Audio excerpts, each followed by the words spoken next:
Graham, it's Billified, the Bill Moran Podcast.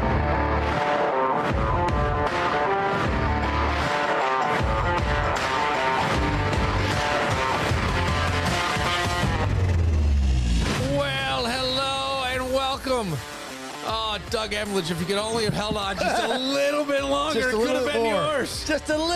You were that close. Yeah, I hear there's a report of a man in Pittsburgh flipping over cars and trash cans. I can't get an identification. I don't know about that. No, it's not him. Don Alhart's going to retire from 13 Wham TV, and even if you don't live in the greater Rochester area, he has set the Guinness record for the most consecutive years on television, 58. We should do a Guinness toast leading up to his last show at Ooh, 6 there you o'clock on June 6th. Yeah. When he takes the air for the last time. It won't be any news. It'll be just his big, sad, soppy story. I don't know. I hear he's retiring to go be the voice of Kent Brockman from The Simpsons. I heard that guy's retiring too, so it's going to be a seamless transition.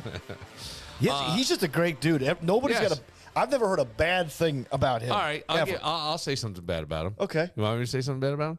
Well, about Don Alhart? I did an interview with Don Alhart, and it was like I couldn't wrap it up. I couldn't get a word in edgewise, and I couldn't wrap it up. Was it going to be Bob Costas? I don't know. I don't know if that's a bad thing or not. Lovely human being. I'm just saying, very verbose. Extremely verbose, like da da da da. I remember when we had a roast for our friend Tom Muley on the air when Tommy turned 50. Yeah. And Don came on and roasted Tommy on his birthday. They talked about all the stuff that went on around his birthday, which had something to do with like the astronauts and all this history. Yeah. He's very, very interesting, and he's a treasure. He really is. Right? Truly a treasure.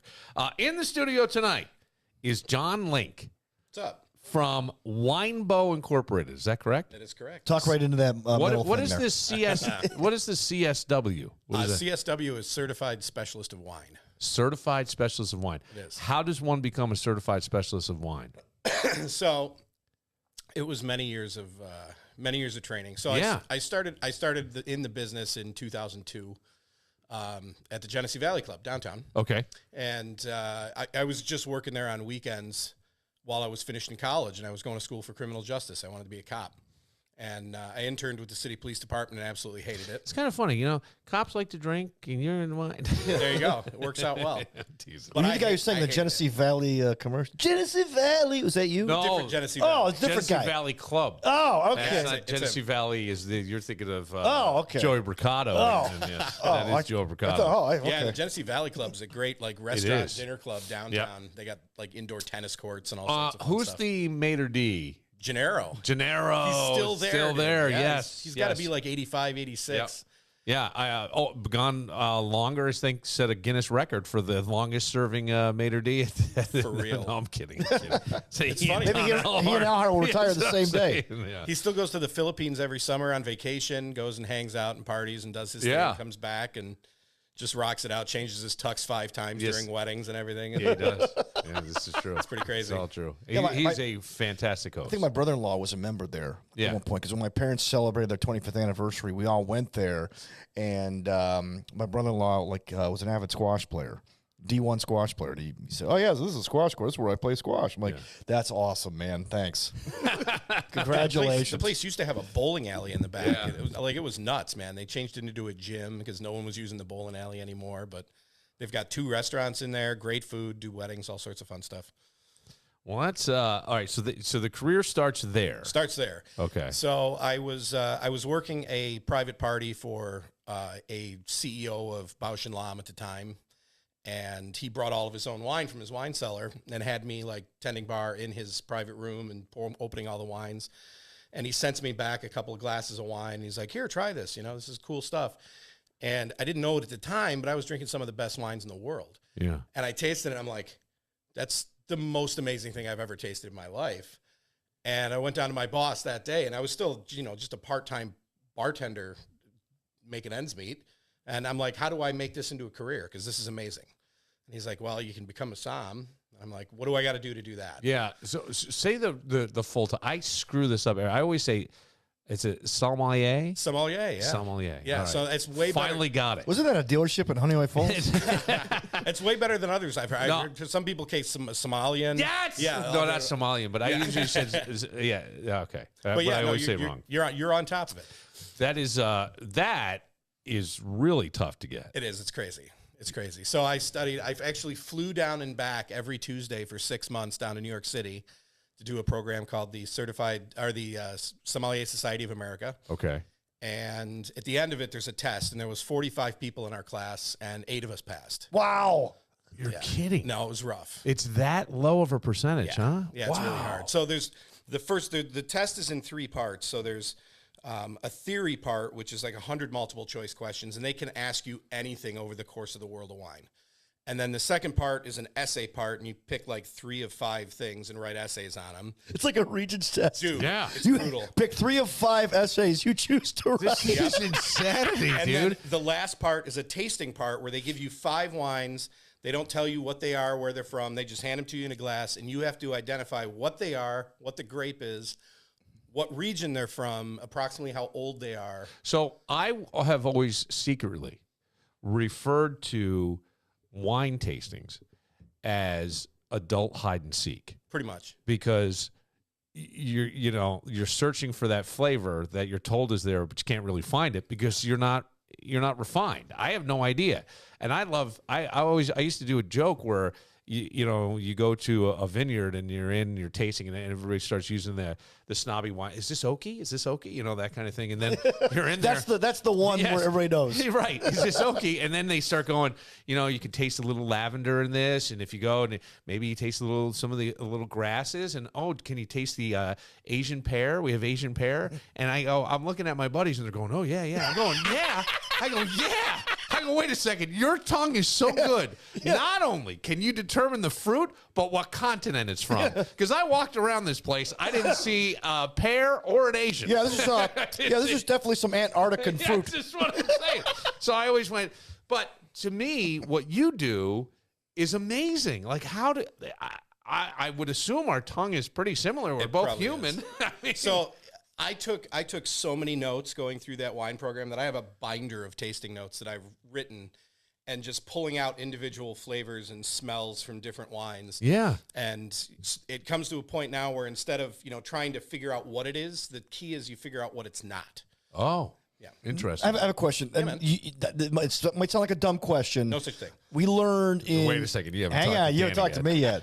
We learned in science class that there are genes that can taste certain tastes, and genes that or if you don't have this gene, you can't taste certain tastes. And they had us all taste a piece of paper. Those are always so we found the 8 people in that class that had that gene. That's my question. Do you have to have a gene to taste certain tastes for this role? Nope.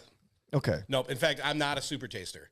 So super tasters are generally female, actually, believe it or not. Yeah. That doesn't surprise me. They're always, Yeah. Well, women can smell anything. Yeah. Right? Who were you with last night? Was it Jerry?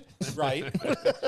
But you can also train. You can train yourself to pick up certain things. Like there's certain times where you put your nose in a glass of wine and something pops out, and it could be something stupid. Like there's a particular grape called Vidal Blanc. They grow it a ton in the Finger Lakes, and every time I smell it, it smells like you're opening up a brand new pool toy, and it's got that like vinyl plastic smell. Yeah. So every time I pick that up, I'm like, oh, I know that it's Vidal Blanc, because that every single time, it's always that one aroma that pops out. So when you become a Som, as you said, I'm going to just shorten it to that to save myself. All good. What is usually the next step? Because you could do anything, right? You could be hired on staff at a vineyard. It's at a restaurant, high-end restaurants. You can do what you're doing now. So my goal at the time was to be in the restaurant business because I really enjoyed it. It was a lot of fun. I did that for almost 5 years, and then eventually I just got burnt out on it because it's exhausting. Yeah. And then I got into retail, and I worked in retail for 10 years. And I really enjoyed that. I was, picking wines for the store, helping out customers find new wines. I was teaching wine classes, doing all that. That's I think my biggest passion is really education. I can see that just by the way you're speaking. And what I think is kind of interesting is the love of it, but it's an art for you, isn't it? It is. Yeah, I mean, it's truly like art. The mastery that goes into making the wine and doing all that. That's a real appreciation. See, that's the stuff that I get jealous of. It's really cool. I really am a little envious of that because I think that's very cool to have that. The biggest thing is that there's so many pitfalls in the winemaking process that can just ruin it. Really? And it's like that. It just happens immediately. Yeah. If the fermentation isn't done perfectly at the right temperature, it'll get stuck, and then the entire batch of wine is ruined. There's certain faults that end up in wine, like volatile acidity that can get in there, bacterial issues that can get in there. That you don't want, and you can smell it, and you can smell it in the end result. So unless you're really careful with how you're doing it, making sure everything's very clean, making sure that the winemaking facility itself is very clean, you're going to end up with wine that's just faulty and no one's going to buy. So I remember neighbors and we used to buy like a case, and we would call it the $2 Chuck. Mm-hmm. And it was from it was an Argentinian wine, but it was basically all, I want to say like the overflow that they just blended together. Would that be? Sure. And it just, it tasted, I mean, I say this after like 2 or 3 glasses, I think your tongue swells. I can't tell. Yeah. I couldn't tell. No, after a while, we in the business, we call it palate fatigue. Basically, you're just hammered and you can't focus on anything. Right. So that's interesting. So I was looking for someone to come in, and I thought it'd be fun to do a wine tasting. And then also around Easter, and John was like, I just worked out perfectly to tell people what maybe you want to pick up for the weekend. Sure. If you've got family coming in that may pair well with, I think a lot of people eat ham on Easter. Yeah. That's the plan. Yeah, it's usually, right? Yeah. Because the Catholic Church, you weren't allowed to eat meat on Fridays, and then in the 3 days leading up to Easter. Yes. So everybody went with ham. Right. So, but I don't know. Does wine pair with ham? It does. Oh. Yeah, you can pair wine with anything. Yeah, I figured you could. Yeah, the old Dago Red, Billy. Exactly. Like my grandpa used to make. The big gallon of Paisano. Look at this. He knows. What's that smell like? Oh, my grandpa. So exactly. So John was kind enough to bring in a couple of bottles of wine and tell us, because I said to him, can you recommend, and I was thinking something like a $10 price point, but he brought up a good thing. The price has gone up on things. You know, the one I usually go to as a default, because I do like cabs and bigger reds, is the Josh. Yeah. I just like the Josh Cabernet. It just seems solid and it's fine. And that's usually about $12-13. That's it. And that's the thing is if you find something that you like in a price point that you like, that's awesome. Yeah. And one of the things I'd love to do as a retailer was I used to say, oh, you like that wine, it's $12. How about I find one that's even better that you'll like even more for $1 less? Really? Yeah. So I would. How many wines do you taste? You know, and you can remember all this? Yeah. You can remember all of it. It's like a catalog, dude, it's in nuts, your head. Dude. It's nuts. I don't know how my brain works that way. Like, I'll forget to take the trash out on a weekly basis, but I'll remember some wine I had. You're like guys. Ago. You're like Danny with sports stats. Yeah. Yeah. That's amazing. Yeah. So what do we have there? So one, is that a Pinot? It is. So I brought, so I was thinking specifically with ham in mind. Yeah. And generally when you pair food and wine, you want to look at the protein, look at the richness of the protein, and then pair a wine that matches. So being that ham is a lighter protein without a ton of fat content, you want a wine that's a little bit softer, a little bit lighter. So I brought a Pinot Noir in red. I brought a great rosé from the south of France in the Provence region. Oh. And then I brought a Riesling with just a touch of sweetness for people that might not like drier wines. I got you. Okay. So, and all three of them will work with ham. So, yeah, we'll start here and we'll taste some stuff. All right. I want and walk us through like you would teach a class, because I want to see if I can pick anything out. Sure. Or if it is just, as I always joked, the adult hide and seek. Well, so one of the important things with wine is Thank that, you, Daddy. You know, unlike some somms that are super, you know, that are super stuck on themselves and think I'm right, you're wrong. Yeah. There's no right and wrong with wine.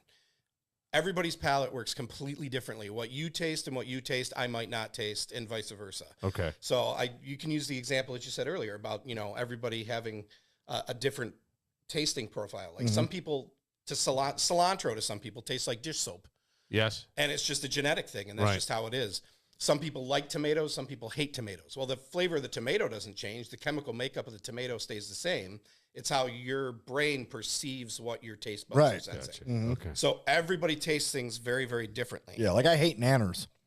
My daughter hates bananas too. She's just like, they're so gross. I'm like, how do you hate bananas? My wife's going, come on, Dan. So the one thing that everybody can feel the same way, though, is acidity, tannins. And tannins are like when you drink a big red wine and it tightens up your tongue. Yep. Sweetness, it sits in the middle of your palate. The acidity kind of rounds out the sides of your tongue, and it makes you salivate a little bit. And then alcohol, you feel it like if you drink like a barrel cask-aged or a cask-strength bourbon or something, you feel it in the back of your throat right up into your nose. You can feel alcohol from wine the same way. So when people smell, like, you'll see people take the big sniff and all that. What is that? What does that do? It gives you an idea. I feel like an asshole when I do. No, not at all. It gives you an idea of the aroma of this wine. So when you put your nose into this wine, so you get a little bit of that kind of there's a little bit of minerality to it, like a wet stone almost. Yes. So that wet stone is because of where this is from. So this is from the Mosel River Valley in Germany. Oh, I was going to say, yeah. You were gonna pick that I out. was going to say Eastern European, Central European. Yeah, I can taste the German. Yeah. So the Mosel River Valley has a ton of like slate in the soil. Okay. So the slatier the soil, and in fact, the Mosel River has a very similar soil condition to the Finger Lakes, which is why we do really well with Rieslings in the Finger Lakes. Yeah. So you get that kind of minerality and that wet stone and that vibrance out of it from that soil condition. I so badly want to be a wine snob. I'm not even kidding. I really would love to have like a wine cellar someday. I get a wine cellar. I'll tell you what. Next time you have me on, I'll bring a $15 bottle of wine. Yeah, and I'll bring a $150 bottle of wine. Well, don't waste that on us. No, why not, dude? Here's the thing. You gotta be learning. It's fun. You got to be careful because this guy couldn't figure out. This guy, the Mr. Guinness over here, couldn't figure out alcoholic Guinness versus non-alcoholic Guinness. I couldn't tell. I do like a Guinness though. I do like Guinness. That's it. This is very good. This is very nice and light, crisp. So what are you supposed to do? Because I already swallowed the thing. I'm watching you. You're supposed to almost slurp like. Yeah, you get a little out. You get a little oxygen into that, and then it kind of opens up the wine on your palate. You kind of let it roll around, and then you swallow it. What are you tasting? Because I taste sweetness. There is sweetness. Almost like see how it kind of just sits in the middle of your palate? Yeah, it's refreshing, and then towards the end, it gives you a little kick. Yep, and that's the acidity. No, I'll be down. Yeah. But this is a great Riesling for it's like clean slate. It's clean called. slate. It's like $12-13 on the shelf. It's everywhere. Like most stores carry it, and it's just an easy go-to, grab and go kind of wine. Okay. You don't have to think too much. You just sit there and enjoy it. Now, if you were to describe the fruit, what fruits are you taking? Because I don't know if it's psychosomatic, so to speak, in my head, because I said pear. I was sort of tasting a little pear, but is that pear, apple, stone fruit? Apple, like I get, stone fruit. I was going to say like peach nectarine kind of thing. Should be a yes, I did get peach. All right, good. There you go. All right, I'm on track. Yeah, I'm on track. I tasted that. I should be a Suleiman. There you go. Suleiman. That is really, really impressive. Like the way he can pull that all out. Yeah, that was amazing. Yeah, I like it. I'm you down yours in one swallow too. Yeah, well, that's me. That is what I do. I drink in volume. That's usually it. So do we need other glasses then for the other ones? No, use the same thing? Yeah. Is it more cost efficient to drink in volume? No. It's like buying in bulk, but not really. It's the only reason I have a BJ's card is because it's the only place I can buy Guinness in the case. I can only buy the case in BJ's. I can't. I didn't even know that was a thing. Yeah. Really? Yeah. So I can get the 24, and I prefer the can if I'm not going to get a tap. Totally. So I don't like the bottle. I don't like it. Doesn't taste. Isn't that funny? We're talking about taste. That tastes very different to me. Yes, I agree. Yeah, 100%. So it's a different texture too. Yes, it when is. you open up the can, it's got that little nitro canister. Yes, it does. And they do something in the bottle that's similar, but it just doesn't taste the same. So now this is the rosé. It is. Now rosés, have they gained in popularity? A lot. Okay. Yes. Why do you think that is? What makes something all of a sudden become somewhat trendy in the wine world? So that's kind of a mixed bag. It either goes one way or the other. So we had the movie Sideways that came out a whole bunch of years ago. Oh yeah, and there was the Sideways effect where everybody stopped drinking Merlot because he hated Merlot in the movie and started drinking Pinot Noir. Paul Giamatti. Oh. Yeah. So there was this whole big like revolt against Merlot. Really, that movie had that big an influence? Huge. Were you able to see it sort of economically impact? Yes. It really? Yes, 100%. Didn't it win Best Picture in like 04? I don't remember 51. Oh, I know it was It was nominated because I remember the late Bill Klein was the movie critic at the time at Wham, and I worked there, and I watched the movie. I'm like, really? Well, I didn't understand why this was like such a heralded movie. But it was kind of sad if I recall. Yeah. But that's interesting to me that people would base it on not. Well, they saw him as like the all-knowing wine expert in the movie, even though it was a fictional movie. Yes. And then he would go out there and be like, oh, we got to drink Pinot Noir from this vineyard and from this site. And he would just wax poetically about Pinot Noir. Yes. And then he would say, I don't care what we do, I'm not drinking any damn Merlot. And that became a big thing. And then people are like, no, I'm not going to drink Merlot. So I was working at Market View at the time. Yeah. And they immediately, like, Merlot sales just started dipping. It boggles my mind because it goes back to you're almost drinking almost the way we dress. You know what I mean? We do things because it's in style. Yes. Right? And it's the trendy thing. We wear that. We wear our hair a certain way. Sure. All that stuff is dictated really by social norms.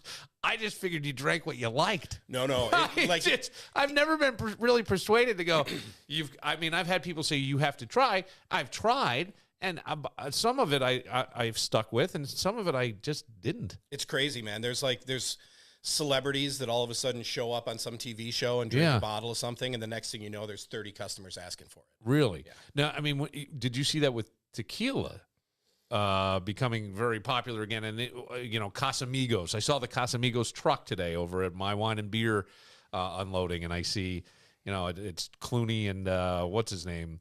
I was going to say Richard Gere. It's what's the model's husband? Yeah, I can't think of his name, but yeah, I mean that's a solid tequila, and tequila and mezcal in general. The whole agave portfolio has gone crazy in the last 3 years. Really, and it's nuts, and it's the demand has gone up so high that tequila distilleries can't keep up. Really? Yeah. You do tastings of that as well? You can, yeah. So you can do them all the alcohols. Because I don't do much with beer. Like I make beer. I enjoy. You do? I do. Me and a buddy of mine. I don't make wine because I'd be way too hard on myself. Right. But it's a shit. me and a buddy of mine, we make beer and we hang out and that's cool. Spend the day just making really cool stuff, and we have a good time doing it. Yeah. And, I don't drink a ton of beer anymore, but right. When I do, it's usually something cool. Like every once, I'm one of those weird people that loves to get in my car and go for a drive just to vent the head. Yeah. So I'll just get in my car and say, I'm going to drive to Stowe, Vermont, and go. Oh my! Wait. Yeah. I thought you were saying. I'm thinking I'll go down to Cuca. Yeah. Oh, no. I'm saying Stowe, Vermont. Yeah. I'll say, all right, Friday I'm going for a drive, and I'll drive all the way to Stowe, Vermont. Stop at like 3 breweries, pick up a bunch of cool beer, and then drive home. What's the one from Vermont that I had? It was a double bag IPA. Was it the Heady Topper, the Alchemist one? I don't know. There was one that used to have a cow on it. That was the label. Lawson's. Yeah. I think it was Lawson's. They had the Sip of Sunshine. Yeah. There's a couple other ones. Yes. I've been there. That's a cool place. And I think they have like a double IPA. They do. And they have a triple that they sell. Oh, that's the triple. That's right. And somebody went up there and brought it back, and that'll knock you on your ass. It's like 15.5%. Yeah, it's brutal. It's a lot for beer. A lot. So, all right. So this is the rosé Forever Summer. Forever Summer. So this is the entry level rosé from a producer called Marabou in Provence, and the vineyard itself was started by a British couple who loved rosé and loved gin, and the gentleman in the couple was a banker in England, and just got sick and tired of running a bank and being in that business, and said, you know what? I'm tired of making money, honey. It's time to do something new. It's time to spend money by starting a winery. Exactly. So they moved to France, bought a property, and planted a bunch of grapes, and now they make rosé, and they make a pink gin from the grapes. Pink gin? Yeah. Have you tried it? I have. And? It's great. Really? Yeah. Okay. I'll bring it in. Yeah, that's interesting. It's Forever Summer. All right, here we go. All right, now this one I'm smelling. It definitely smells different. Yes, it does. Yeah. I don't know what I'm smelling. I'm afraid to say. Like, I'd be afraid to. I'm to smelling. Be wrong. Was this harvested near a nuclear plant? There's a bunch of them in France. See, I knew. Yes. We need to go nuclear, Bill. It's clean. Well, that's nice. Yeah. So this is a bone dry rosé. Yeah. So, Oh yeah, Very dry. yeah, I could taste the bone. it is. Don't say that. Oh, that's very good. Yeah, I like this wine a lot. And again, this is like $10-12 on the shelf. You know, it's super affordable. And to come from Provence and be that affordable is unique, because generally you're looking somewhere between 15 and $20 to start in Provence. Okay. But this is their kind of entry level. It's not necessarily classified as Provence, which is how they can get away selling it cheaper. But it's mostly a grape called Grenache. And it's nice. It's light. It's got a little bit. Yeah, of and it does have that summer feel to it. It does, right? That nice kickback, almost like you're along the lake somewhere and just kicking back. Yeah, you're on your refreshing. pontoon boat. Yeah. where you want to sit on a dock with Yes. a hat on and Yes. sunglasses and just drink this. Yes. I need a 100%. case. And the wife's happy. And the wife's happy. Yeah. That's right. Yes. There you go. That's the important thing. That's really good. Wow. Forever Summer. Indeed. So they have Mirabeau. a couple other ones. There's one that's called Pure, which is great. That's a little price step up. And that one's from actually a region called Aix-en-Provence, which is just west of the main Provence region. So when you took the test Yep. and they didn't tell you, you just had you'd be able to identify where this was from, pretty much the region and all. That was the goal, right? That was the goal. So the key is you don't have to be 100% correct, because when you're writing out all your answers, you have to justify why you think that's the case.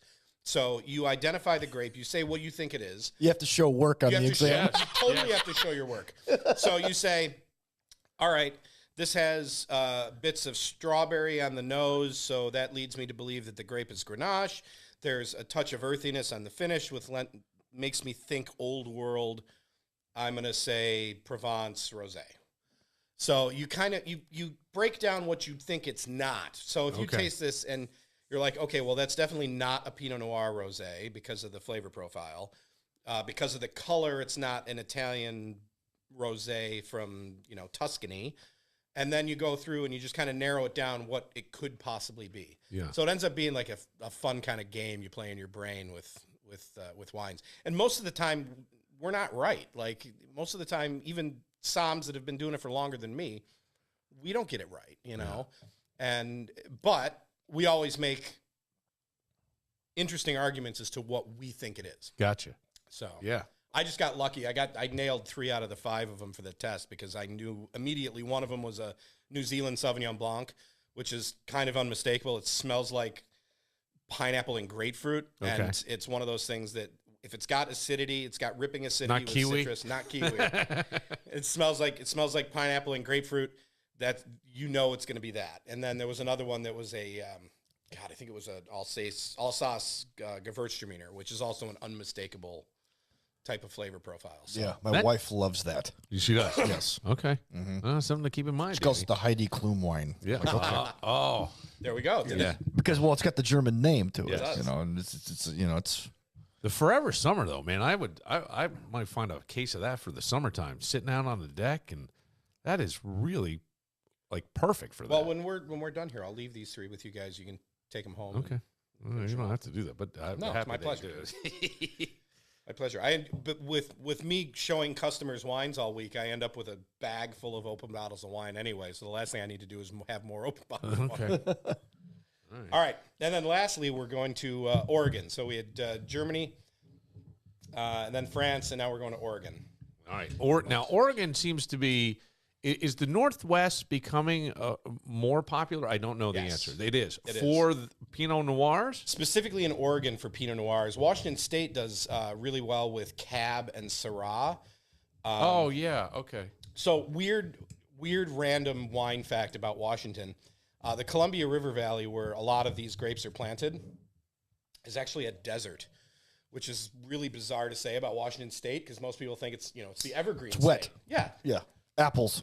But where the Columbia Valley is, it sits just opposite the Cascade Mountain Range. So the clouds come in off the ocean, and the Cascades operate as this like rain shadow. Yeah. So the Columbia River Valley only averages about 6 inches of rain a year. Wow. And it allows the winemakers to dry farm the vineyards, and if they need to irrigate, they can irrigate right out of the Columbia River. So they can control exactly how much moisture all their vines get. That's really interesting because I think who's the former quarterback with the Patriots and the Bills? Drew Bledsoe. I think Bledsoe has a winery in Washington State. He does. Yeah. It's huge. It's expensive. Yes, Is it it? is. Yeah, it's Like you got to be a member to like buy his wine. Is it any good? You can't just buy it. It is good. It is good. But it's like $50 a bottle. Okay. Yeah. Yeah. And you got to join the club. I've looked into it. You have to join his club? Yeah, it's So exclusive. they've really made it like because wine. This is what I love about wine. It becomes exclusive, and I do. I'm sorry. I appreciate that. That's important. I do. I appreciate it. There's something about it, because there's an appreciation. You're not buying something cheap, and you're paying for. It's almost an experience in a bottle, right? You really are. Yeah. You really are.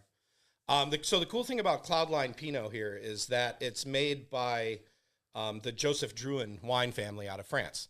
So years ago, Joseph Drouhin was this like icon in Burgundy, making amazing Burgundy wines, and his daughter started taking over the business, and said, we have very similar climate patterns and soil condition that they do in Oregon. Why don't we plant some vineyards there and see if we can make as beautiful a Pinot Noirs as we do here in Burgundy? So she came over, purchased this property in the early 90s, called Domaine Drouhin, and made it into this world-class winemaking facility out in Oregon. That's amazing. And this is their kind of entry-level version of the Domaine Drouhin. So Domaine Drouhin. Now, is this also? Forgive me. Where is this? Is this in that region you talked about? It is. So this is Willamette Valley, which is in the almost the dead center of the state in Oregon. Okay. And the Willamette Valley is really kind of the headquarters of Pinot on the West Coast. Okay. And they make wines that are very, very similar in style to Burgundy because of the soil conditions, because of the climate, because of the diurnal shifts, in the temperature. So it'll be warmer during the day and then cold at night. So when you do that, it allows the grapes to kind of shut down at nighttime and then wake up during the day, and it makes the vines produce a little bit more rich fruit. Wow. So very cool stuff, yeah. All right. Let's see. This is Okay, well, the scent immediately hits you. Yeah. More than the first two. Sure does. Is that like a rule of thumb with the darker wines, or does it matter that the darker wines, like the scent is more potent? Not necessarily. Like it really depends on what it is. This just happens to be Pinot happens to be a very aromatic wine. With this particular one, when you smell it, it gets a little bit of that kind of earthy funk. Yeah. Which I really, really dig. It's almost like too. We call that the wine geeks. They call that forest floor. It almost smells like you're walking through a forest. Yeah. Like rustling dry pine needles. Oh yeah, I could sense that. Seriously. That is really nice. How smooth. Sometimes Pinot has more of a after bite, like when it. So when it does, it's not supposed to. Okay.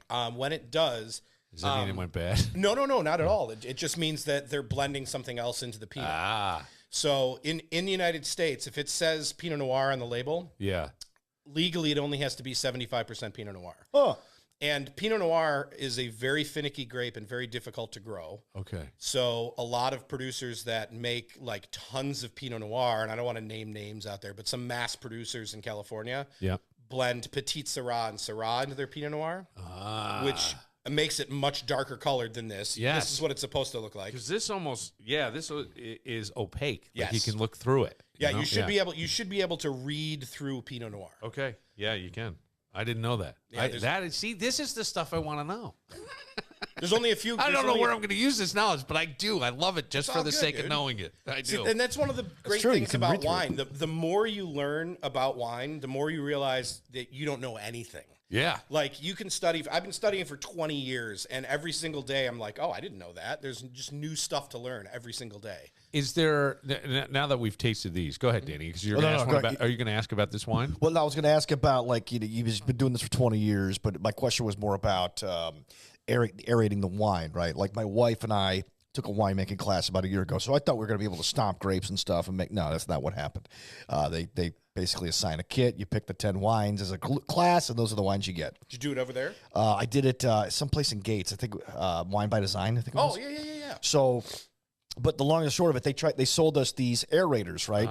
Where they say it'll age the wine 5 years. That's why I wanted to ask. That's why I wanted to ask. It'll supposedly age the wine 5 years for every time you dip it into this aerator and dip it back. That's what I thought. Yeah. I knew it. Are the aerators even?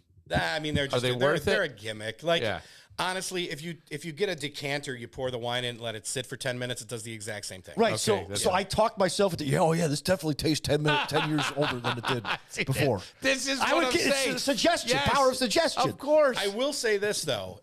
Oxygenating a wine definitely has an impact. Like when you open, last week I went out to dinner with a couple of buddies of mine. And it was because me and my one buddy we had come in first and second in our fantasy football league. Okay. So we just decided we'll just split the winnings and take everybody out to a nice dinner at Lento. How cool are you? So we went to dinner at Lento. I brought a 1984 bottle of red. It was actually from Lebanon. Wow. And so I brought this. Where the hell do you find that? So the super geekiest wine in the world is Chateau Moussard from Lebanon. It's a guy that studied in France how to make wine and makes these beautiful Bordeaux-style wines in Lebanon. Really? Incredible. Oh, I do like now, Bordeaux. with the cedars of Lebanon, does that impact the wine at all? You never know. It might. Because Lebanon's known for cedar trees. It's known for cedar trees. It is. Okay. So that's why I was asking. Well, I didn't know that. Yeah. So I was wondering if there was like a hint of cedar. I mean, it depends. If you're using certain oak, you'll definitely get some cedar. I mean, I've never licked a pine sol. What is it, 1984? So you're talking a wine that's 40 years old. 40 years old, yeah. Yeah. So you put it in a decanter and let it open up. And when you first pour it, it's really kind of, they say the wine is tight. So it means none of the flavors are there. All you're tasting is the component. So all you're getting is tannin and acid. Okay. And then as the bottle, as it sits there in the decanter, it slowly opens up. And then the fruit flavors start coming out. And the wine just kind of evolves in the glass. And then if you let it sit for too long, it just dies because now it's exposed to oxygen after not being exposed to oxygen for 40 years. Yeah. So the older the wine is, the shorter its lifetime when it's opened. That's good interesting. To know. I didn't know that at all. Drink it now. What is the oldest wine you've ever tasted? Late 20s. Really? Oh. Yeah. Wow. Late 20s. And how good? It was awesome for about a 20-minute span, and then it was dead. Yeah. So do you have a favorite? That's is that almost like asking you who your favorite kid is? It is in a way. Okay. Every parent's a favorite. But it really, I see, I only got one kid, so that's it. I have a favorite nephew and niece, I can tell you. It really depends what I'm in the mood for. Like, my favorite region in the world is the Rhone Valley of France, just because if I want to drink white, I drink white. If I want red, they've got sparkling, they've got rosé, they got everything I could possibly want in that one region. Okay. And it's all great. But like I do have a wine cellar, then I collect stuff, and most of my cellar is either Burgundy or German Riesling. Really? Yeah. Oh, okay. So those are my two sweet spots, and both because they age really, really well. So I've got 30, 40-year-old bottles of Riesling that age beautifully. Really? Yeah. Yeah, I've never Riesling was almost too sweet for my palate a little bit, but I don't know if I've had good Riesling or bad Riesling, and some of the ice wines very sweet. Some of the ice wines are very, very sweet. Yeah, that's not always my favorite. So I always stuck more to Cabs or Tuscans. Yeah, love the Tuscans. Tuscan wines are great. Yeah. Like if you can really go deep, but that's about that. There's where it ends for me. And what's that Australian wine with the kangaroo on it? That's really cheap. Yellowtail. Yeah, it's cheap, and that's usually what I bought. I get the jumbo bottle. Well, then yes, you could buy the jumbo bottle. Buy the jumbo for like $10. Yeah, that's right, and it's not great. It's just why pay more? Exactly. But I like buying, like, if you can, buy the case. Sometimes. Sure. And then they have, if you find a wine you really like, that's always a favorite of mine. This has been amazing. Do you teach classes? Can people hire you? Sure. Like, let's say somebody wanted to have, I think they do wine and art. Don't they do wine and painting somewhere? Yeah. Well, let's say somebody wanted to have in their house, like a wine tasting. Yeah, absolutely. Yeah, I think that's a great idea. Yeah. How do people find you? Through LinkedIn or something? Yeah, well, you can find me through LinkedIn. You can send me an email, jlink113@gmail.com. Just put wine tasting in the subject line, and we'll talk. I think that'd be a really cool, fun thing, especially as the weather's warming up, in the next couple of weeks, and what a cool thing. That Forever Summer's perfect for summertime. Yeah, it's delicious. And that Pinot Noir, dude, I've never had a Pinot Noir that didn't kind of bite me in the end. I actually sell this to one of my customers is the Naples Hotel down in Naples. Yep. And they have this great little restaurant in the bottom floor, and they have like a patio outside there. And in the summertime, they just crush with this, and just people just hang out on the patio and drink rosé. Yeah, it's great. Cool. That's fun. Can I ask you, like, how is brandy made from wine? So, much in the same way that whiskey is basically just distilled beer. Yes. Brandy is basically just distilled wine. Okay. So it goes through the distillation process. They boil it, they cook it, they take all the alcohol that evaporates out of it. It goes through the cooling coils that recondenses into alcohol, and then they just age it. Oh, I see. Yeah. Okay. So it's basically the residue of the wine after they boil it. 100%. Okay. Yeah. So you start with, when you make any distilled product, you start with a base fermented product. Mm-hmm. So tequila, in order to make tequila, you take your agave. They take the center of the agave, they slice it, they cook it, and that brings out all of the sweetness and the sugars. Then they press it, so you've got all that sugary juice from the agave. Then they ferment it into basically an agave beer called pulque. And then they take that pulque and distill it, and they run it through the still, and then you end up with tequila. Wow. See, that's the healthiest thing you could drink, too. I hear that about tequila, and it's an upper, not a, right? It is. Yeah. Tequila's kind of my superpower. Like, I'll drink 3 beers and be hammered. Yes. I can drink tequila all night and be perfectly fine. Yeah, I'm getting to that point in my life where I'm starting to appreciate it. I always feel like I'm a late bloomer. I come to the party late, but I'm gaining an appreciation for these things, and this has been great. Thank you so much. You're very welcome. Fantastic. Anytime, man. My pleasure. How about the worm in the tequila? Where's that come That's in mezcal. You don't want that. And you don't want to buy the one with the worm in it. Okay, all right, good. All right, good. Although if you go down to Mexico, there's a couple tequila shops that I went to when I was in Guadalajara, and they had like a bottle with a scorpion in it, and one with a spider in it, and one with a snake. I remember seeing that too, but I thought I saw that. I definitely wasn't in Guadalajara when I saw that. Do you base your vacations and travel on wine regions at all, or no? Depends. So one of the perks of the job, is that in wholesale they offer incentives. If you sell enough of this, we're going to send you on a trip someplace. And it benefits the wholesaler in the end, because now you can go and say, dude, I was at this winery and it's killer. You should buy some. Yeah. But at the same time, it gives us all new education and kind of new excitement about the territory. So that's one of the things I've gotten to do in the past, 10 years in this business is I've been to Portugal. I've been to Spain. I've been to Italy. Last year, I spent 2 weeks in Italy. I was in South America and Chile and Argentina visiting wine regions. Just like cool places, and you get to meet some really cool people and eat great food and drink great wine. All this from working at the Genesee Valley Club and deciding that this is the way I'd rather go than criminal justice and be a cop. Yeah, that's really interesting. All right, we'll take a moment. Feel free to hang out. Speaking of cops, I was down at the courthouse. I was part of the sheriff's podcast today, and then went with my son over to the courthouse and did our old bit. Oh, what you doing at the courthouse? Now, some of the audio didn't really come out that well. Okay. So I've got 2 that kind of worked, and we will play those and let you know. But then I have a complaint. I have a complaint about down there. Okay. Yeah. All right. So we'll do that. Okay, cool. All right. We'll get to that next. But first,